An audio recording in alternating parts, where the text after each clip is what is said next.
साथियों, चैप्टर 148 से हम भावों के कुछ विशेष कारकत्वों पर आपसे बात कर रहे हैं और आज इसी श्रृंखला में हम आपसे बात करेंगे एकादश भाव के कुछ विशेष कारकत्वों पर। एकादश भाव को आमतौर पर लोग आय भाव या लाभ भाव के तौर पर जानते हैं। एकादश भाव यानी कि आय यानी कि नगद धन, बस इसका कुल इतना सा मतलब ही लगाया जाता है। पर क्या कभी आपने विचार किया है कि इसे किस संदर्भ में आय भाव कहा गया है? किताबों में तो यही कहा गया है कि एकादश भाव यदि बलिष्ठ हो तो जमकर आय होगी, जमकर धन आएगा, और पीड़ित हो तो आय में कमी होगी। तो इसे जरा समझ लेने की जरूरत है, वरना तो अन्य भावों की तरह एकादश भाव के भी अनेकों कारकत्व हैं और समय आने पर उनका फल भी मिलता है। हम अन्य कारकत्वों पर बात करें उसके पहले आय भाव के बारे में मूल तत्व की बात कर लेते हैं कि यह आय भाव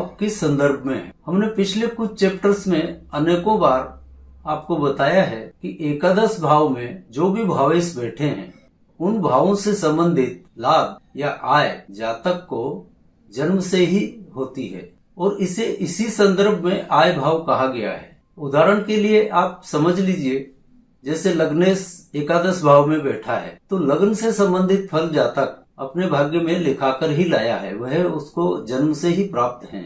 और इसी तरह तृतीय एकादश भाव में बैठा है तो तृतीय भाव के फल उसके पास हैं ही, यानी छोटे भाई बहन इत्यादि जो भी तीसरे भाव के फल हैं वह उसको मिलेंगे ही।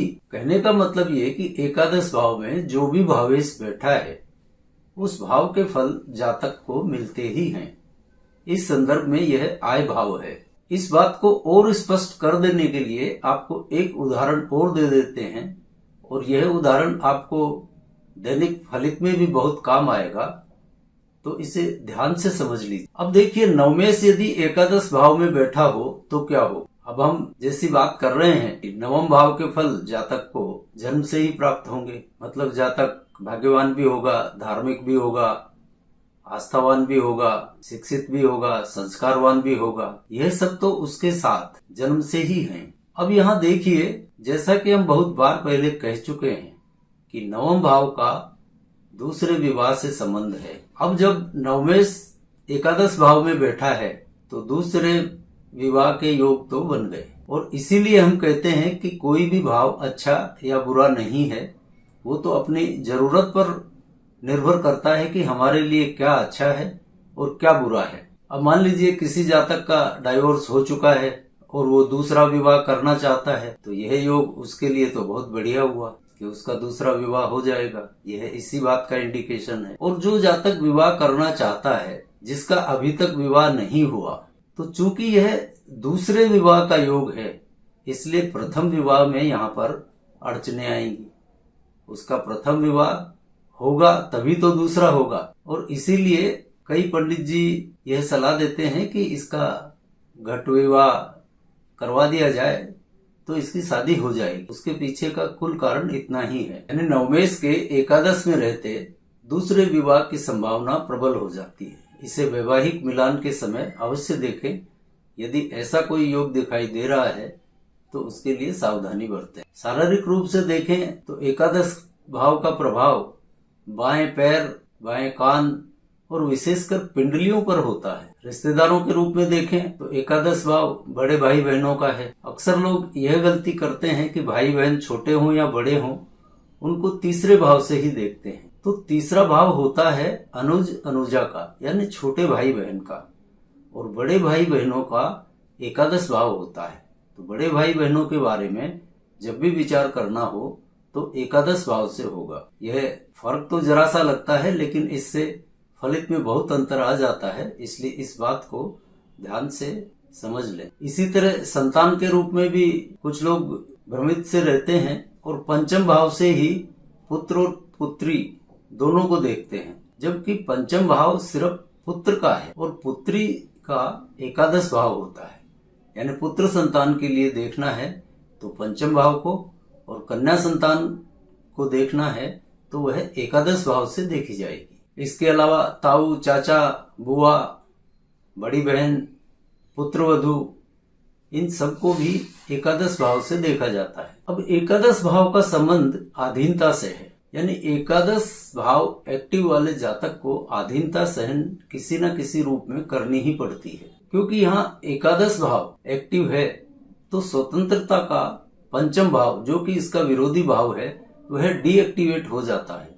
फलस्वरूप एकादश भाव एक्टिव वाले जातकों को प्राइवेट नौकरी करना ही ज्यादा बढ़िया रहता है। प्राइवेट नौकरी में वो किसी भी हद तक जा सकते हैं, ऐसा नहीं है कि वहाँ कोई धन वगैरह की कमी होगी। आजकल तो प्राइवेट नौकरी वाले ज्यादा धन कमाते हैं सरकारी नौकरी के बजाय, तो उनके लिए प्राइवेट नौकरी ही ज्यादा मुफीद रहती है। इसके अलावा एकादश भाव एक्टिव वाले जातक पैतृक धंधा करें तो वह भी बहुत बढ़िया रहता है, क्योंकि पैतृक धंधे में भी अधीनता रहती है। क्योंकि पैतृक धंधे में पिता, चाचा, ताऊ या छोटे बड़े भाई बहनों के अधीन रहना पड़ता है। आपने देखा होगा कि कुछ जॉइंट फैमिलीज में जिनका एक ही कारोबार है और घर के सभी लोग उसमें लगे हुए हैं, तो आप पाएंगे कि जिस जातक का एकादश भाव एक्टिव है और भले ही वो बड़ा भाई हो, लेकिन वहां पर भी उसके ऊपर छोटा भाई हुक्म चलाएगा, यानी बड़ा भाई छोटे भाई के डायरेक्शन में काम करता है। एकादश भाव का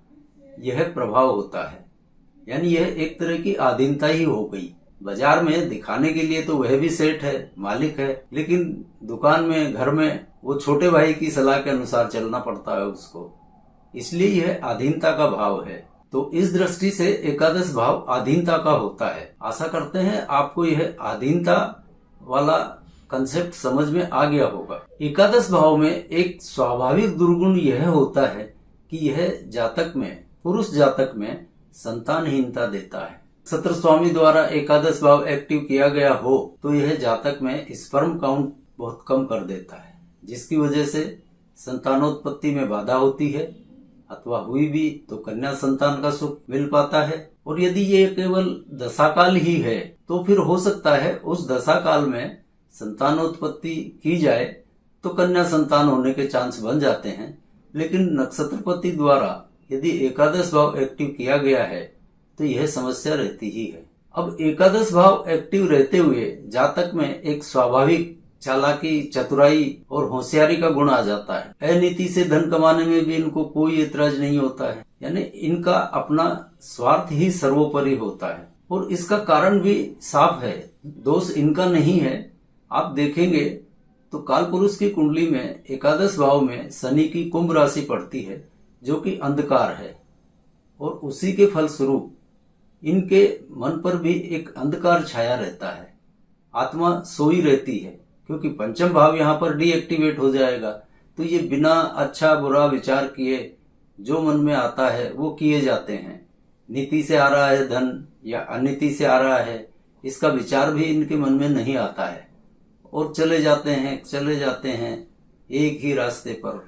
इसके अलावा एकादश भाव है हमारी इच्छाओं का। एकादश भाव जब भी एक्टिव होगा आदमी में अनंत इच्छाओं का जन्म होता जाता है। एक इच्छा पूरी हुई कि दूसरी खड़ी हो गई, दूसरी पूरी होने के पहले तीसरी खड़ी हो गई। एक अंतहीन सिलसिला इच्छाओं का चलता जाता है, और उसकी इच्छाएं कभी भी पूर्णता को प्राप्त नहीं होती, क्योंकि इच्छाओं का अंत ही नहीं है। एक दो हों तो पूरी भी हो जाएं, उसको तो एक के बाद एक निरंतर इच्छाओं की कामना में जिए जाता है, और यही उसको दुखी करता है। मस्ती नहीं आने देता जिंदगी की, बस उलझा रहता है, उसी में संसार में उलझा रहता है। और अंत में बात करें तो एकादश भाव है हमारे कर्म फल का। हम जीवन में जो भी अच्छे बुरे कर्म करते हैं, या कह लें कि हमसे जाने अनजाने जो भी अच्छे या बुरे कर्म हो जाते हैं, उन सब के कर्म फल का भुगतान भी इसी भाव से देखा जाता है। इसी भाव से तय किया जाता है कि उन किए गए कर्मों का जो हमारे द्वारा पूर्व में हो गए हैं उनका क्या फल मिलेगा। और एकादश भाव के और भी अनेकों कारकत्व हैं, लेकिन हमने यहाँ पर कुछ मुख्य विशेष कारकत्वों के बारे में आपसे बात की है, जो कि निश्चित रूप से ही आपको फलित में अवश्य काम में आएंगे और आपके लिए उपयोगी साबित होंगे। कृपया चैनल को सब्सक्राइब जरूर करें, पोस्ट को लाइक और शेयर करें। अब आज के चैप्टर को यहीं विराम देते हैं, और अगली बार इससे आगे की बात के लिए मिलते हैं। तब तक के लिए जय जय सिया राम।